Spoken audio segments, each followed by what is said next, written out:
Lechamim, but in cooperation with Kibbutz Be'eri. So that's also nice. And also to our partners, you're going to hear from them, which is going ahead, and later on from EAT Food. Okay, so let's start with sharing with you a bit who is in the room today and from home as well. So let's start from the left in terms of readiness and expertise on EU projects and what it is. So you can see that most of you have the knowledge about the topic of nations and soil health, but not all of you have the direct expertise. In terms of organization type, you can see also the diversity here of academia, industry, government, NGOs, and SMEs. And this is just to show you that right here in this room and also at home, this is the best circumstances that we're trying to create for you in order to create a working group and to submit a proposal together for the chance to win a grant. So don't take it for granted, really utilize this room and this moment. What we're going to do today and what we're going to hear today. So we had a bit longer networking entrance, which is amazing. We're going to hear from EAT Food, actually it's going to be in the rooms, but from Asaf from ISER. He's going to share a bit about the nation call and the EU mission about soil health and the open calls. Then we're going to hear about the challenges of the farmers and the disruption that can solve them by Sar Shimon. We're going to have a short coffee break. Then we're going to hear about Nation's winner journey, like we like to call it, from participation to implementation of Migal. And then you're going to be split into two rooms. I encourage you to stay in order to get to know deeper each one of you and also the people at home, and perhaps live here with the working group. So that's a success. And also we're going to summarize in the rooms as well. So who am I and who are we? So I'm Ayan. I'm the Innovation and Business Creation Manager at EAT Hub Israel. EAT in Europe is the largest innovation network since 2008. It was established by the European Commission and Horizon. You can see on the right, this is the business model, if you want, of EAT. Now it includes more than 2,000 partners. Not only that they are paying partners, they are also supporting startups and great ideas to take them from lab to market. And another good, let's say not good, but like main goal of EAT is to create new jobs in Europe, okay, and to launch new services and products into the market. Some of the EAT impact, so there are more than 70 hubs, physical hubs around Europe that are supporting entrepreneurs and startups. As I said, more than 2,000 partners. You can see entrepreneurs graduating EAT programs, more than 4,000, more than 1,500 new products and services, venture supported, and investment, you can see more than 7 billion euros. And also, as I said, more than 17,000 jobs created, which is one of the main goals of EAT. EAT works in KICs.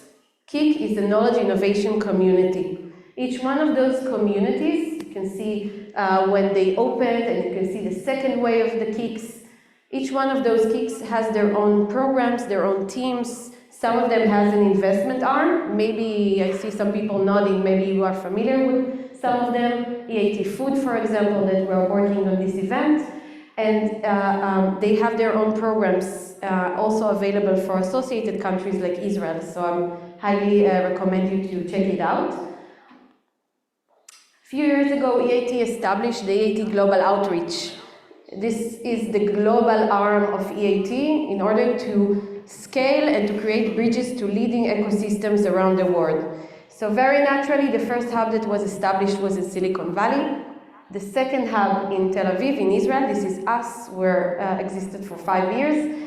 And UK just established 2 months ago, and we have a global platform where we can poke leading ecosystems without the operation of establishing a hub. So the east coast of the US is on the map, Japan and Brazil. So also very interesting to check it out. And landing with a plane in Israel, this is what we do. So we are creating this bridge between the Israeli and European ecosystem, supported obviously by EAT and the European Union. And our goal is to create as much as Israeli, European joint collaboration, joint projects around innovation and technology. This is few numbers of our impact just to show you what we do. If we're talking about Horizon, we supported 14 submissions of Horizon Europe, of Israeli and Europeans, with 2 winning consortium. One of them we're going to hear about today. We supported more than 65 startups, Israeli and European, which they managed to raise more than 84 million euros. Also corporates and SMEs, we have an open innovation processes that we're supporting with 26 POCs in the making or already took place. How do we do it? So very simple. We have a portfolio of programs that each program dedicated to a different stakeholder. So starting with innovation leaders to European diplomats, researchers, startups, corporates, and our Horizon Europe matchmaking platform. If we're talking about that, so you can also see our next event, you will get information about that. We have a platform online for European and Israeli stakeholders to, again, connect, meet, and submit, hopefully, a proposal together. So this is around circular economy topic. So feel free to apply. And I think that's it from my end. I will give the stage to my colleague. Now it's my colleague, right? Growing Ayel, Chen, stage is yours.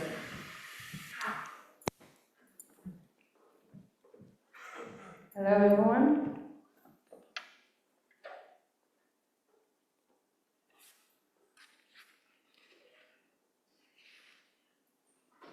Let me know if you can hear me, the people at home. Great.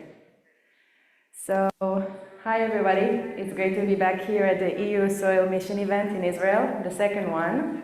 So we have some familiar faces in the crowd from last year and also new ones who are joining us this year, so it's really a pleasure. And also for everybody at home, we are happy to have you with us. This year, unlike last year, we are coming together for 2 main reasons. The first one is we've all seen just how crucial the topic of soil health and region ag has played in the past year. And it's also something that we as Growing Ayel are focusing on this year. So it's really great to see how much we are growing and doing in this field. And secondly, we're also building up on the success that we had last year and really looking forward to seeing more collaborations happening from this event. So we're really happy to have all of you here. My name is Chen Khatav, and I'm the Ecosystem Development Manager at Growing Ayel. And for those who don't know us, we are Israel's AgTech community. And I will just give a few words for those who don't know us and give back the stage to our speakers. So we are a government initiative and a joint effort of the Israel Innovation Institute, the Israel Innovation Authority, the Ministry of Economy, and the Ministry of Agriculture. And our vision is to support the amazing ecosystem that we have here in Israel in the AgTech field. It's to position Israel as a global innovation hub in the world and for everything that has to do around AgTech. And it's also to accelerate the technologies for implementation back into the local and global markets in order to answer the world food crisis. And in just a few years, we have built a community of over 6,000 community members in over 500 companies and startups. So if anybody here is not familiar with our work and would like to join the community, then the whole team is here today after a pretty long time, so feel free to reach out and we will be happy to make an introduction and see how we can help your work.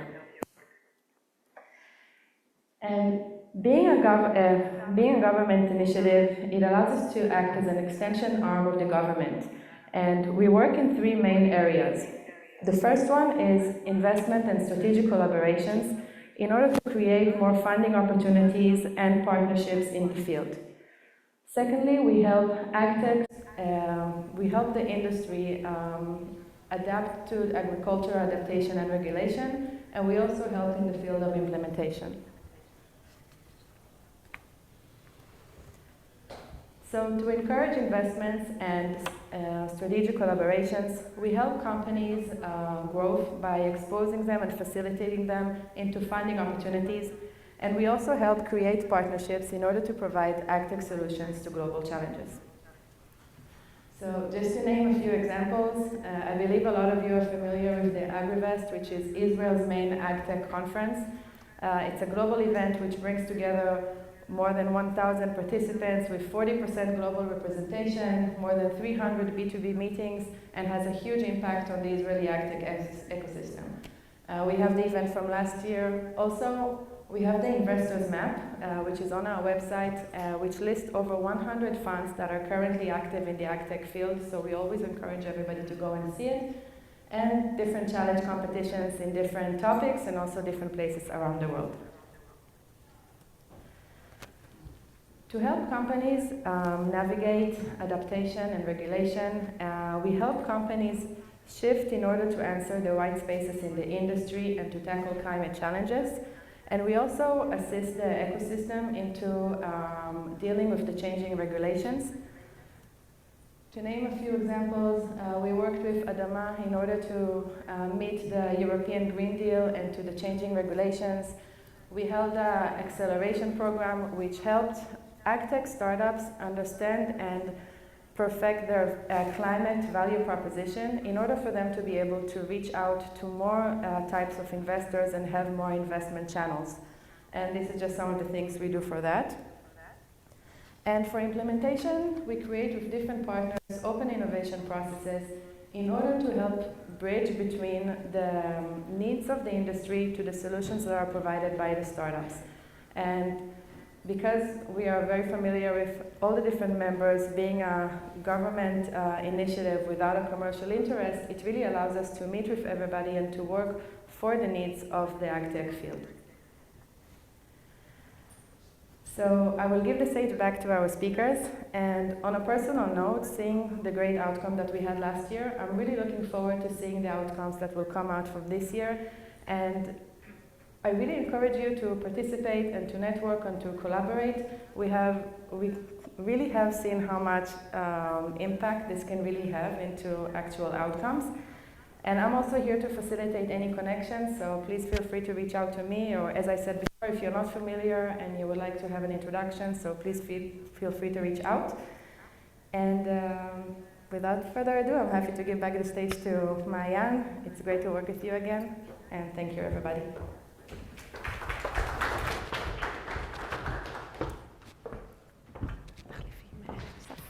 Thank you so much, Chen. Okay, so let's get down to business. Let's move to the next slide. Let's see that it's working. Perfect. Okay, so I want to invite Asaf Aaron from ISERT, from the European desk of the Israel Innovation Authority, to the stage. There's no better place to hear about the open calls than here, so I really encourage you to take notes, and also if you want to ask some questions, we will leave time for that, so feel free to do so. EAT Food was supposed to actually, usually they're on stage and speaking about the EU Soul Mission, but Asaf is here with us. EAT Food will be talking with you in the split rooms later on, so there is much to look for. So, without further ado, Asaf, stage is yours.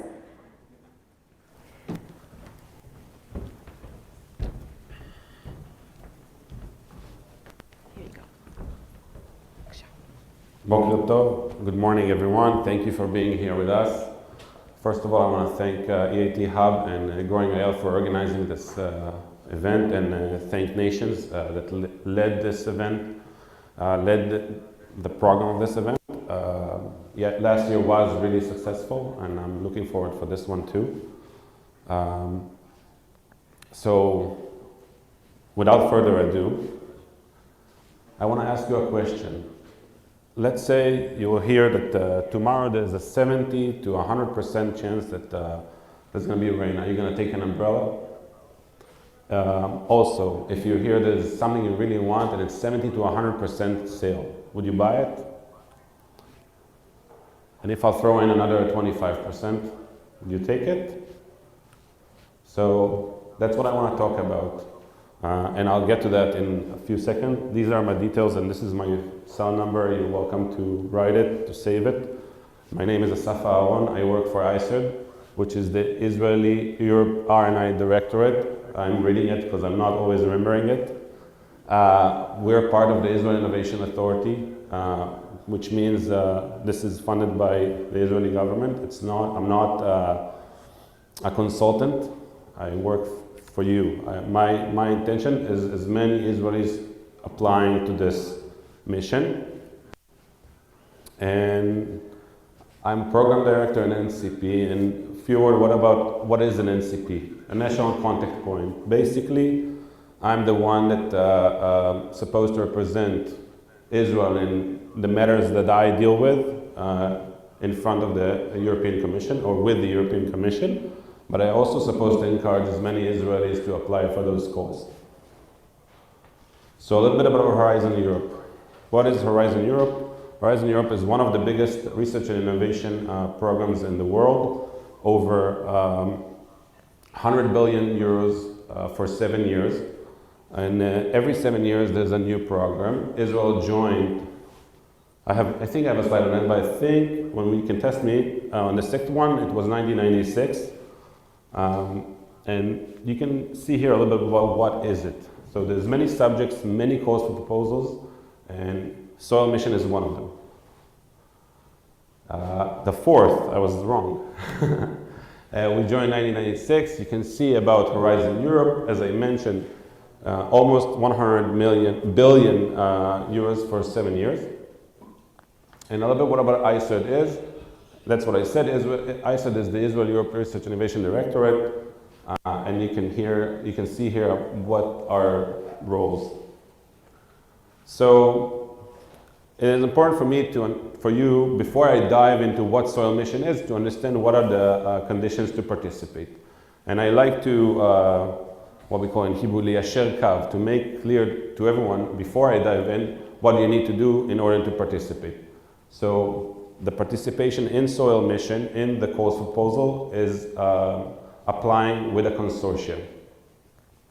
In that consortium, you need at least 3 members, 3 partners from 3 different states, and one of them has to be a member state. And each consortium like this, one of the partners is a coordinator.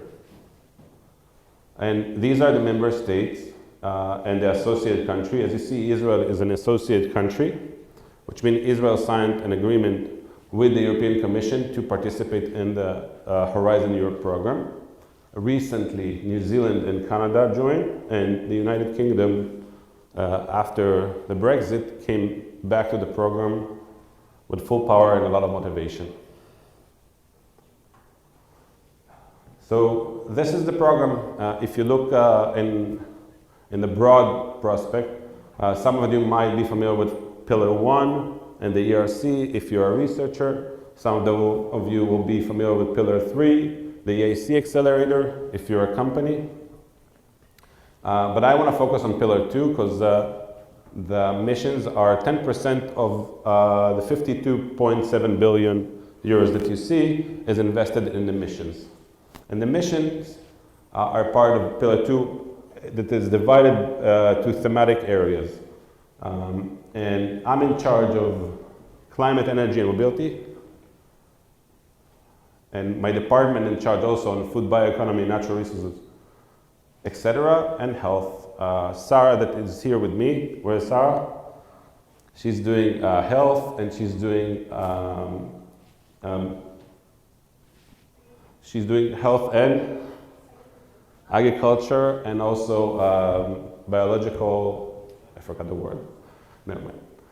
So that's what we're in charge of. And each title that you see here is a person in ISERD.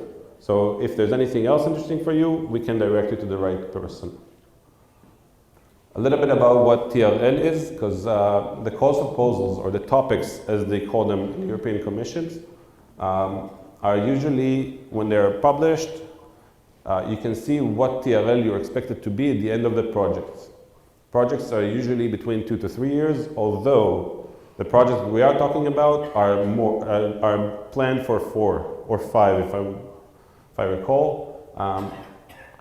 Since the topics that we're talking about are research and innovation action, and you'll see a slide about it in a second, then it's expected to get to TRL 4, 5, something like that at the end of the project.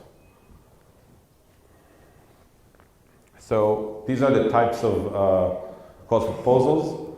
The ones that we are focusing today, the two topics that we are focusing today are research and innovation action, but there are also calls that are innovation actions and CSA. You can see the difference between them, but what's important is the funding, and that's what I started with. If you're a nonprofit, you'll always get 100% funding plus 25% overhead. If you're a company and you're applying to an innovation action project, then you'll get 70% plus 25% overhead. A little bit about how much time does it take to submit a proposal and to hear an answer. So there is the proposal preparation. Officially, it's when those calls are published, but a lot of the times we already get drafts, and we try to put drafts for our clients to see them as early as they can, so they will have enough time to form a consortia. But so what I encourage you to do is to go on our website. We have their leaflets that we make, and we try to put drafts, and we write that this is a draft when it is. And then over there you can see and you know what to expect. After you submit a proposal, it will take up to 5 months, sometimes earlier, to get to know if you won or not. And then the coordinator needs to sign an agreement, and it will take up to 3 months. Overall, 8 months. So when you submit a proposal, there are 3 evaluation criteria: excellence, impact, quality, and efficiency of the implementation. And these are 3 things that to keep in mind when you're submitting a proposal. You have to get 5, you have to aspire to get 5 points in each one of them in order to get the 15. It is very hard and it's very competitive, but it's something to keep in mind, and I think some of the people here that are experienced in applying, such as the friends from Migal, know after you submit a few proposals, you know how to do it better. A lot of the time it includes taking some keywords from the actual topic and implementing them when you answer the call, when you write your proposal. And now to the EU missions. So as I mentioned, EU missions are 10% of the overall budget of Pillar 2. It includes 5 missions. Of course, soil mission, but we also have ocean, we have cancer, and smart cities, and adaptation to climate change. And you can see those icons, they represent each one of them. But we're focusing today about mission soil health. So these are the calls. There's another page here. These are the 9 calls of this deadline. The deadline is in September. And we're going to focus on those, the first 2 ones, which are sort of an anchor in this program, in this deadline, because one of the targets, one of the goals of soil mission is to reach 100 living labs in Europe. And so that's why in each deadline they dedicate calls for proposals for those living labs. The first one, the co-creating solution, is 36 million euros total, and it's supposed to fund three projects. It means 12 million a project. And the living labs in urban areas is also another 12 million, but it's going to be 1 project. So totally, we're talking about four projects that will be chosen for living labs. Just to get to understand, each project has to fund 4 to 5 living labs. So that's how they plan to expand those living labs across Europe. Okay, so nations. Nation is basically is what's brought us to today. It is a project. It's a project like other projects that applied. It was published early in the missions, and its purpose, its goal, is to promote soil mission. One of the members of nations is EAT Food from Spain, and they're the one that with us also here today.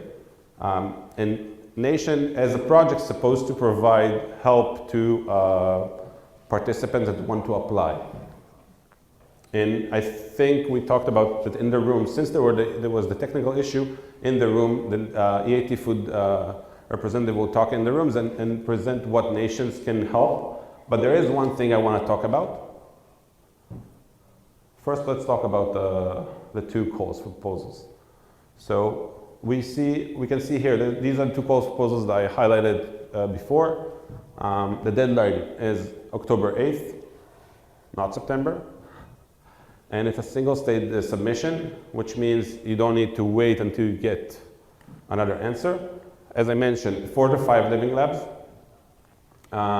located in at least 3 different member states or associate country. That's basically the participation rule for consortia. And it's a recent innovation action, 100% funding, as I mentioned. You can see if you click later on those links, you'll get to the full call for proposal. Over here, you can see the focuses of those. They basically, if you read those two topics, you'll see that they're pretty similar. And I recommend to read those call proposals if you plan to apply. Because when you read them, you should look at the expected outcomes and you should look at the scope and understand if it fits, if it answers what you're looking for. And I'm not going to go over each topic because it's something that should be you should do when you read the call for proposal, and maybe we can do it more broadly in the rooms. So what is the next step? Basically, there's 2 challenges when you want to apply to a Horizon Europe call. You need to look for a topic, and there's many, as I mentioned, but we already made it easier when we're doing this event today because we're focusing on soil and on soil mission. I show you there were 9 topics. Out of them, we decided to talk about those 2 main ones, 1 and 2. But if you see something else that answer what you're looking for in the other topics, you're welcome to talk to me, and I can elaborate more about that. So looking for a topic, that's one challenge, and the other challenge is basically looking for partners. And that's a bigger challenge, and that's why we're doing this event, and we want to encourage you to talk with each other and to find collaborations, opportunities. But it's not just finding Israeli partners, it's also finding partners from European partners. So for that, after you choose the topic that you're interested in, you should look for partners. And we recommend a few things. One thing is basically look around you, look at your close circle. If there's a researcher that you work with, if there's a company that you work with, if it's a municipality, so if you have a twin municipality in Europe, you should reach out to them and ask them if they're interested in that. That's one base for collaboration. From our experience, it's a good way to start. And afterwards, there's other more technical ways. One of them is matchmaking events. And here we have 2 matchmaking events that we're talking about. One of them is a more general one for all of the missions. It's online. It's on 21st and 22nd of May.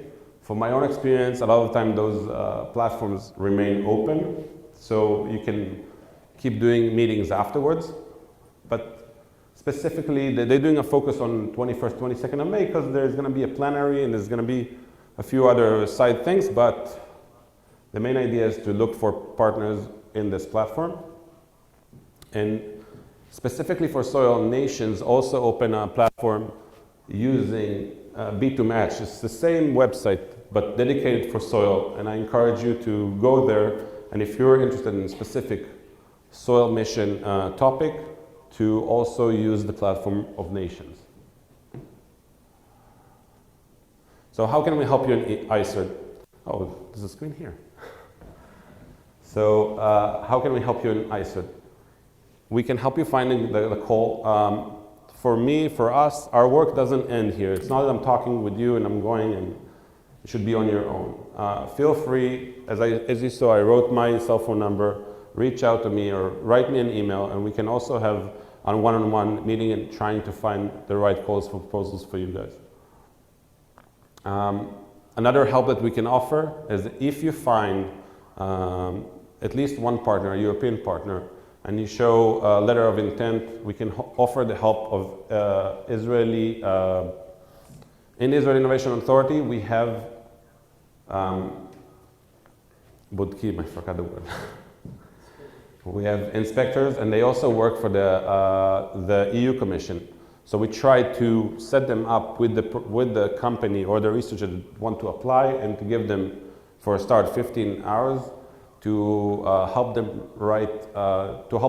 jumpstart this consortium.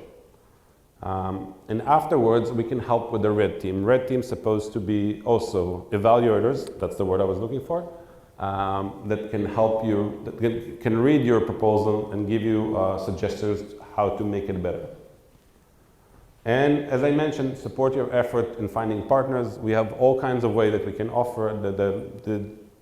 The knowledge that I gave you here is something that I expect I can do it again. I can elaborate more about how you can do it. And also, we have other connections that we can use to help you find partners.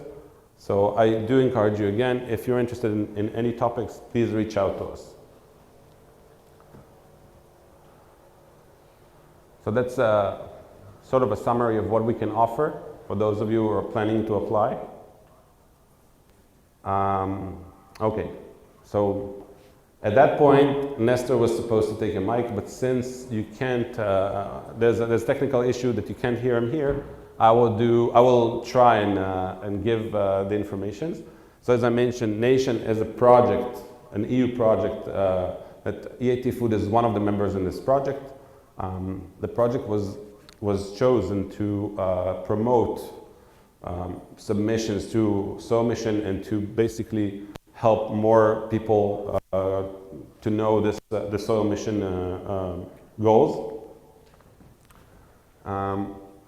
I did talk about the soil deal for Europe, but I can elaborate a little bit more. The 5 missions and Soil Mission including in them were basically chosen to put a stronger impact by 2030. The EU Commission has the higher goals of reaching zero pollution or zero pollution by 2050, but those 5 missions want to achieve strong impact by 2030. And one of them is the Soil Mission. And as I mentioned, Ocean also,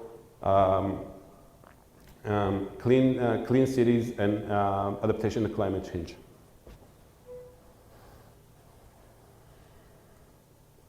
I think I would leave those basically to Paula and to Nestor, and they can talk more about it in the rooms. Supporting tools for setting up living labs. So as I mentioned, nations also provide help for those that want to look for partners and want to apply for Soil Mission topics. One of them is the matching platform that I mentioned. It kind of like looked the same as you saw the B2 Match one, but it's dedicated for Soil Mission. And this event that we do here, there's also a series of events they do around Europe also. And I believe they're also open online, so it's also an opportunity to join and maybe find partners from other countries. And these are the contact information of Nestor and Paula from EIT Food Spain and from Nations Project, that you can reach out to them afterwards. That's it, that's for me. Here's my number again, feel free to copy it and reach out to me. Thank you.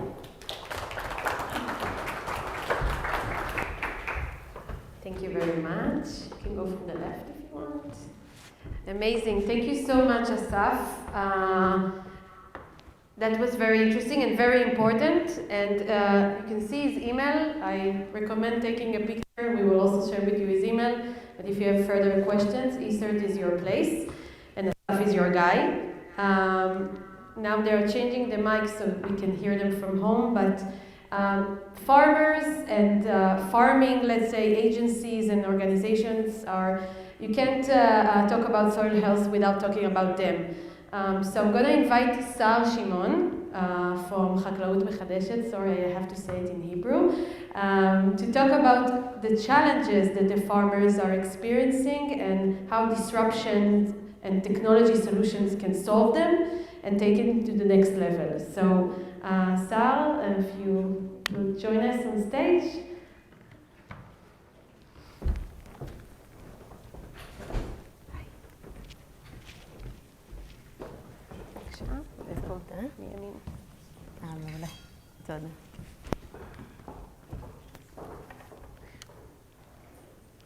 Okay, hi everybody. It's nice to be here.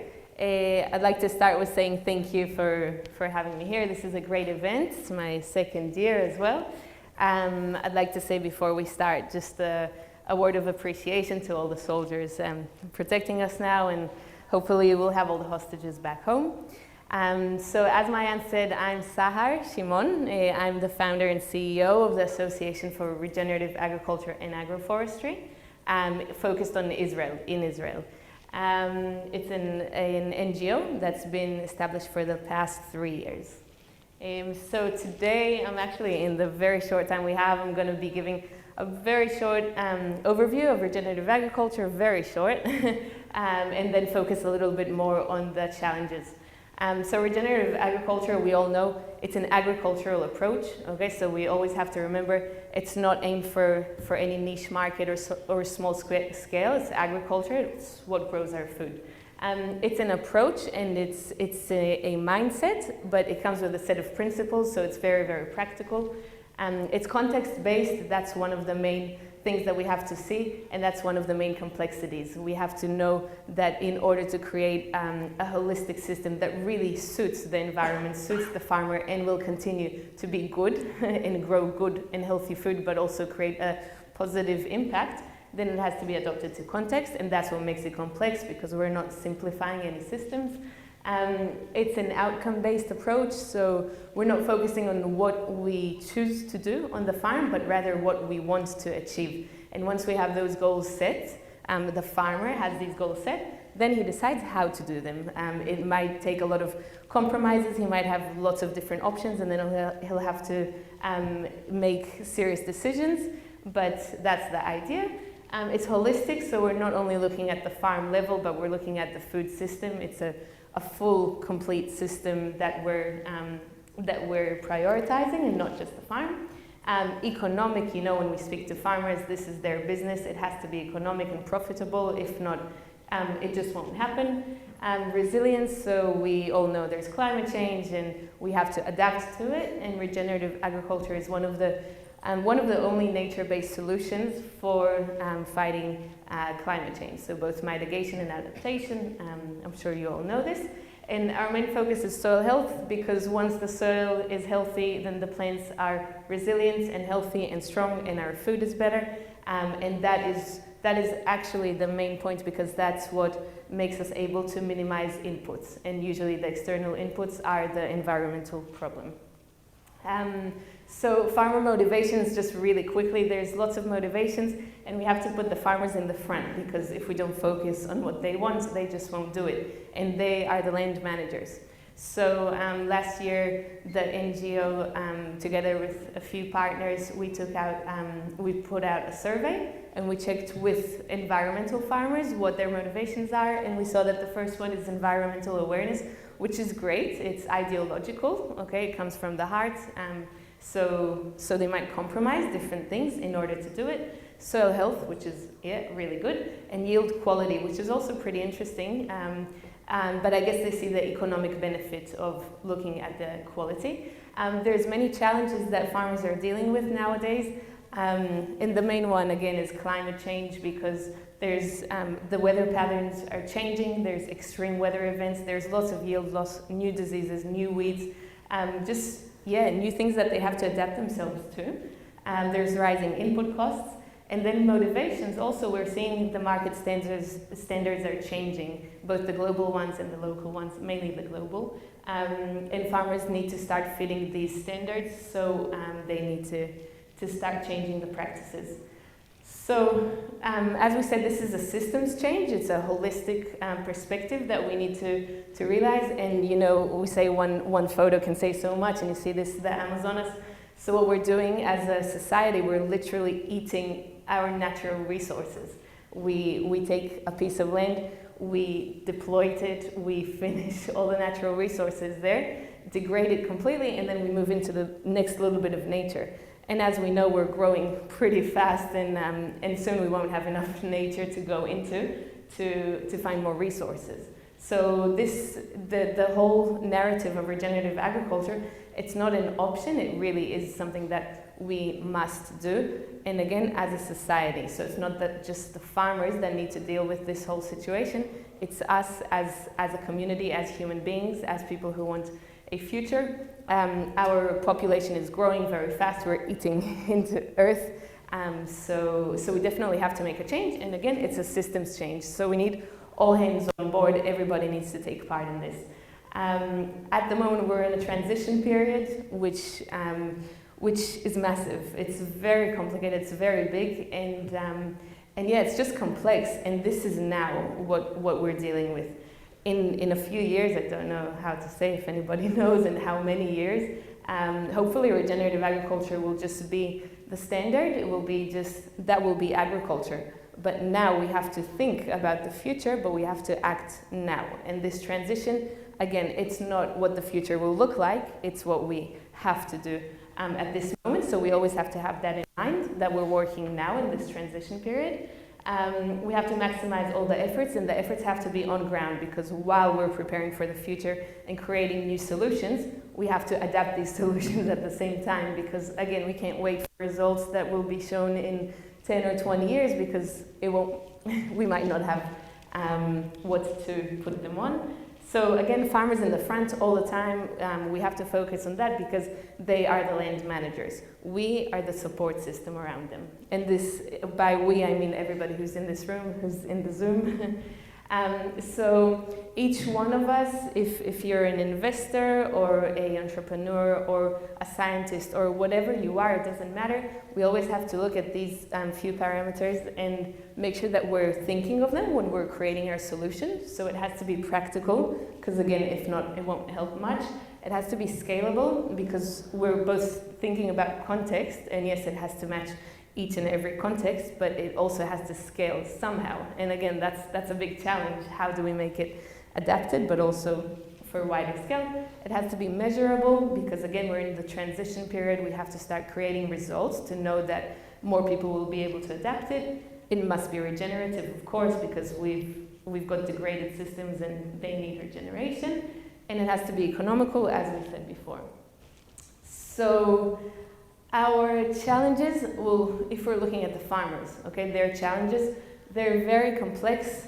There's lots of new challenges, there's lots of old challenges, but we have to really look at it again in that systems view. So if we look at the knowledge gaps, we'll start with the fact, if we're speaking about soil, that we're looking at a biological approach. Biology is complex. It's that systems. It's a system in the soil, and it's about life. So you have to see how we can feed that biology and how we can maintain it. And what about the other inputs that we're using? How do they affect it? So how does the biology affect our crops? But how do the rest of the inputs in the system affect this biology? So it's always looking back and forth. It has to be context-based as well. There's the time element. So again, standard research, we all know it takes a lot of time, and it has its place. Of course, we need standard research, but at the same time, we need to speed up this process. So how do we create a new type of knowledge, a new type of way of creating knowledge that can also be adapted while it's also being built up? So that's another challenge in itself. It has to be multidisciplinary. We don't really know how to work properly in multidisciplinary systems, so that's another big one. On-farm monitoring, that's a massive one as well, specifically for this transition period. decision-making tools. This is what farmers are constantly saying, that they don't know what is happening in their soil. So how do they decide? And if they continue in the normal way while they're adding more biological and alternative inputs, then that's not economic. So how do we make decisions? And that leads us straight to innovation. So we have a lot of innovation that needs to be created. We need technology, and we need farm machinery. Oh, that screen is good. Farm machinery and platforms and tools and apps, and again, monitoring systems, which are super critical right now. Alternative inputs, and how do these fit into the system? And again, if we have this innovation, but it's not adapted to the farmers or to the context or to the scale, then it just won't, and if it's not economic, then it won't work. And that leads us again to the next point, the human resources. So you can have the best innovation, the best technology in the world, but if the farmer won't be able to use it, it's a problem. And I just had a conversation with a farmer who was saying that, so one smaller scale farmer, he's got the side mower, which is really good, or kind of new technology, but it's fully happening. But then he needs the person who actually works on the tractor, because if it's a smaller scale, the farmer himself who's already adapted in his thinking of how to use it, he'll be able to use it. But if it's a larger scale farmer, then he won't know how to use it. It takes time. Also, workforce is a very big problem, and the farmers are complaining about it a lot. They're the ones who have changed their mindset. They understand things differently. They put time into really learning regenerative agriculture concepts. But then they have their operators, their machine operators, and their workforce. And suddenly, these people need to come and work in high weeds. And then they see snakes, and then they say, okay, we're not going to work here. And then the farmers are either constantly in fighting with them to say, no, weeds are good, and this is good, and that's fine. Or they have to compromise, and then they have to take the weeds down. And then they're losing the seed bank, maybe, that they wanted through cover crops, or all these compromises that are constantly, it's so many decisions and so many challenges all the time. Of course, we need policy, but we can't create policy if we don't have results. So we can't just make things up. So we need the knowledge before we can create policy. But then policy might be able to bring finance into the transition and speed things up. So again, how do we create policy that's going to push this forward? We've got a market demand, so that needs traceability, okay? Because we've got consumers and food systems who are invested in creating environmental impact, so they prefer farmers. This is the direction, yes. They prefer farmers who have less carbon emissions and who are actually storing carbon in the soil. How do we trace that? How do we measure it? How do we actually bring this information to consumers? How do we connect between the farmers and the consumers who are actually interested in this? Because again, we're in the transition. We won't have the whole world looking for healthier food at the moment. That's for later on.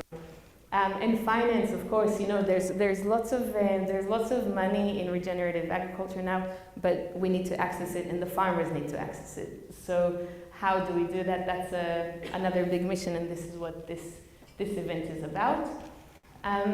So really the take-home notes, again, there's a lot of complexities, but the main thing is that we need to restructure our paradigm, so we can't really have lots of separated people working on this big mission. They always have to be somehow connected on some kind of level, which again is a challenge in itself, because we're not used to working like this.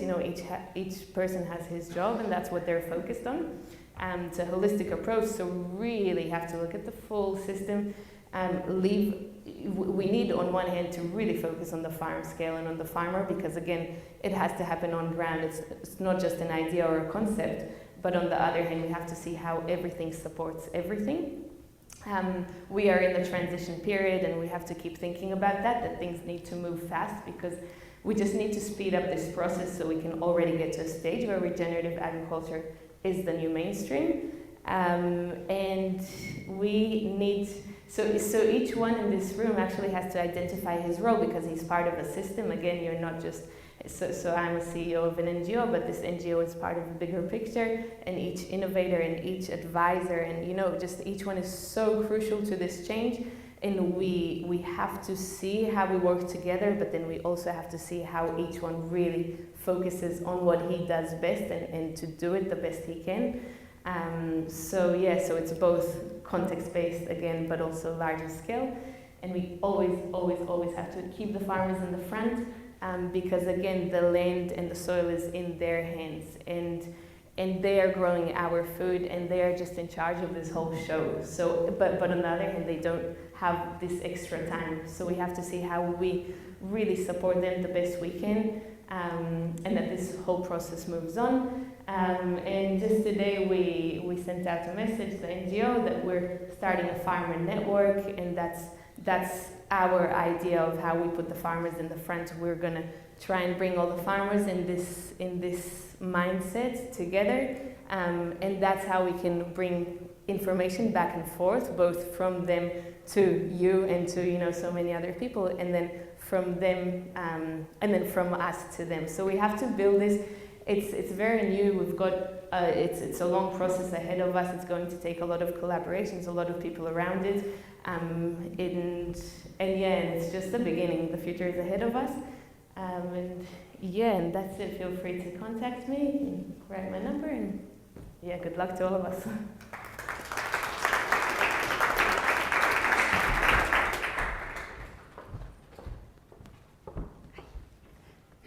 So thank you, and thank you on stage.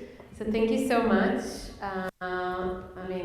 What can I say? It was fascinating. Sari herself also applied for EAT food calls and won, right? Yeah, so if you want to ask her more about it, so feel free. I think we need to stretch a bit, so we'll take a quick coffee break. We'll be back here at 11:35, so 10 minutes, and there's more to come, so see you soon. Going back to English for our viewers at home, for our participants at home. Good. So you can see where we are on the agenda. We're a bit behind the schedule, but for good reasons. Right now we're going to hear from Eric from Migal, that I saw him a second ago. I'm sure he's here. Eric was sitting right where you're sitting. Last year he was a participant in our event around nations. And right now he's in a different place from participant to actual winner, and at the beginning of the implementation of the project that he won through nations. So I will give Eric the stage to share with you a bit more about his journey, and enjoy.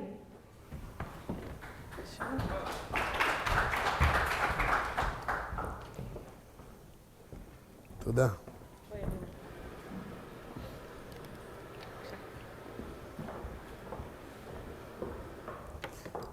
So great to be here. Thank you, Mayan, Chen. It's a great event. It's really nice to see many familiar faces. So actually, it's our Migal team's, the presentation will be our road story from last year to this year. Now we are part of the consortia and of the project that got the name Lighthouses for Soil, which aim is to fostering carbon farming practices through living labs in the Mediterranean and Southern Europe for the healthy future of European soil. It's part of the soil mission as described before. So Migal is very active in getting funds from the Europe. We have a dedicated research wing that is scouting around the year for rising calls. Idan is one of the leading of this team. And we in the business department, because business development, because we understand that we cannot count only for Israeli funds. So it's a kind of a necessity that we had to develop kind of skills in order to fund our research.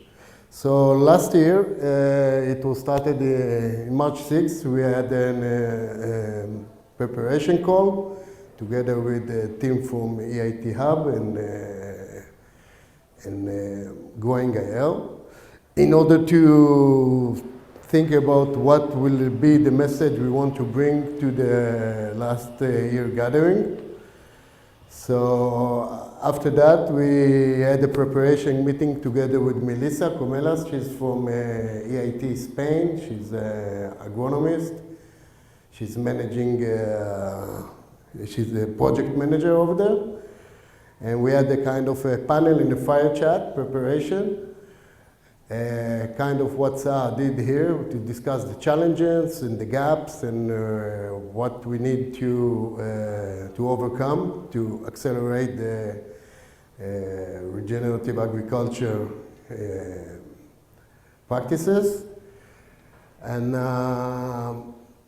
we had this Zoom meeting together, and then we had the event itself, which were very inspirational. Idan also presented Migal activities and especially how to approach Horizon projects. So we met the EIT members here in Israel.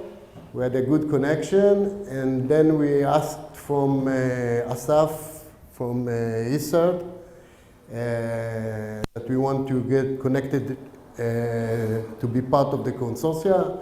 He did the matchmaking for us, and then we actually had an introduction meeting together with the EIT teams. We felt that we are confident in what we can bring to the table, to the consortia, and we started.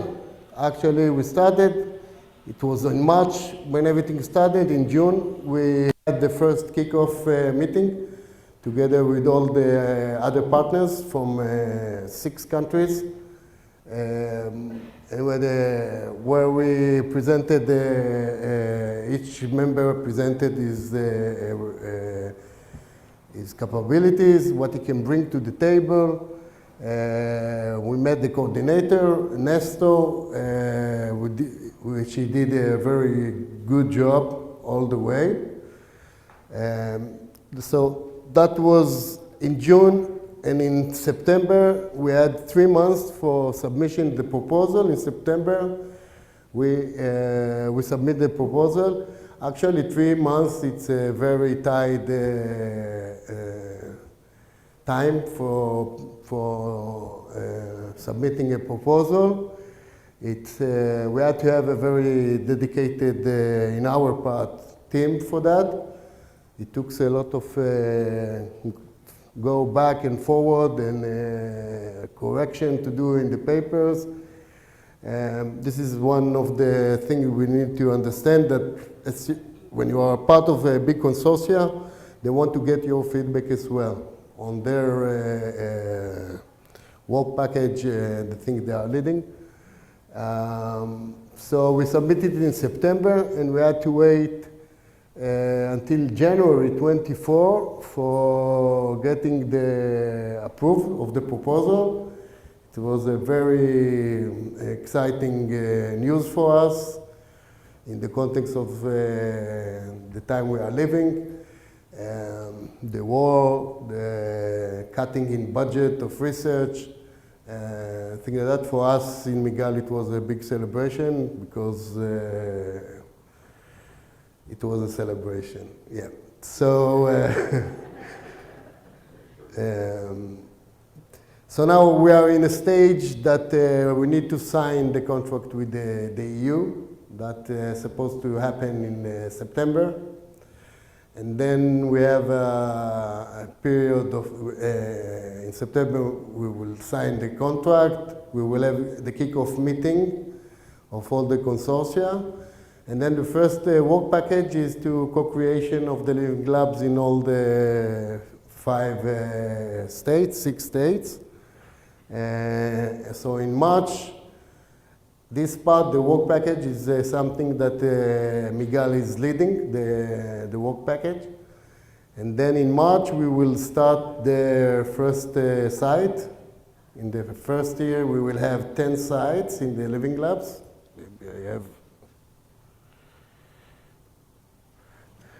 So the project is getting the multi-actor approach, where from the early stages we had the farmer sector, industry, academia, and authorities. You can see in each living labs the members of the partners in each living labs. The aim is to develop 100 sites all over the consortia, in each country 20. The first stage will be 10 sites in the proposal stage. And after 8 months, we will have an open call for additional 10 sites. What we're going to examine, we're going to examine 19 different carbon farming practices, such as cover cropping, minimum tillage, re-wetting of peatlands in order to avoid emissions, nutritional timing program, organic farming, and many more, 19 in number. You can see in each category of peatland there is 2 carbon practices, soil organic carbon enhancing, there is 6.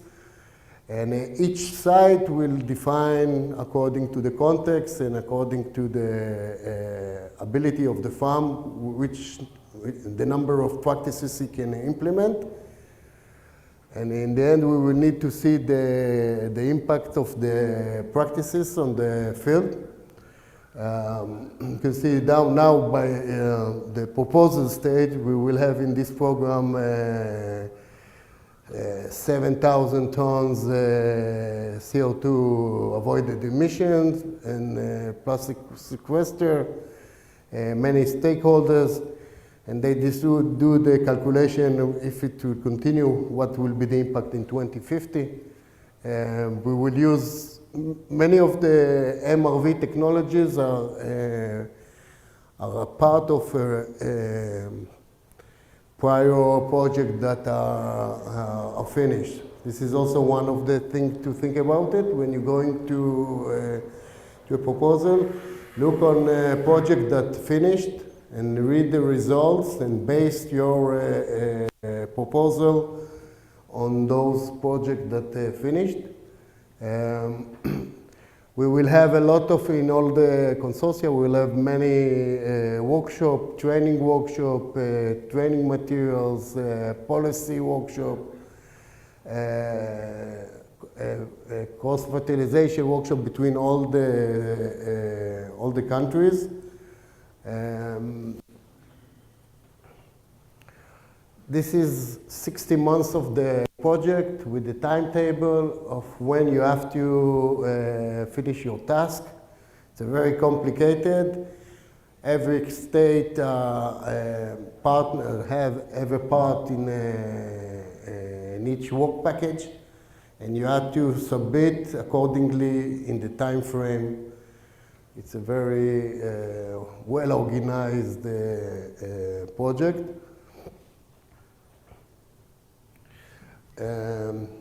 So this is in general. What we want to do here in Israel is to add additional research to the site, to use it as a platform and to collaborate with the other initiatives in Israel, the NGOs, the companies, and the startup companies. We want to, together with Going IL, we want to do a kind of a technological challenge for startups to to do the proof of concept or to utilize the sites to validate their value proposal of the products. Yeah, so thank you. Any questions? If there is a question, please.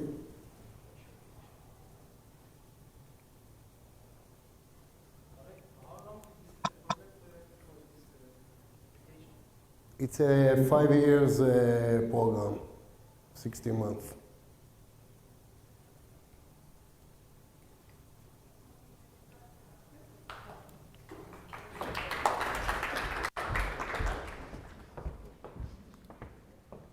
Thank you, Eric, so much, and good luck with the rest of the project. And you're still around, right? Okay, so you can catch up with Eric later, and also by email if you want. Okay, we came down to the last part of the event, and I hope you're still energized. So if you need, take coffee, take some food, because we want to hear from you at this moment. So right now what's going to happen is we have 2 rooms. On my right is room number 1, focusing on the O1 open call, which is co-creating solutions for soil health in living labs. And room 2 on my left, this is O2, living labs in urban areas for healthy soils. You heard a bit about what each one of them is, saying, but you can switch in the middle if you feel like it's not your most relevant room. Who is going to wait for you in the room? So EAT Food. A representative from EAT Food is going to present there online, so you can meet with them. EAT Hub Israel, Growing IL, and also an NCP, okay, an expert from Israel Innovation Authority. So I'm going to say thank you again for joining us. You're going to finish also the event in the rooms, and enjoy. Go ahead. So again, room 1 over there, room 2 over there.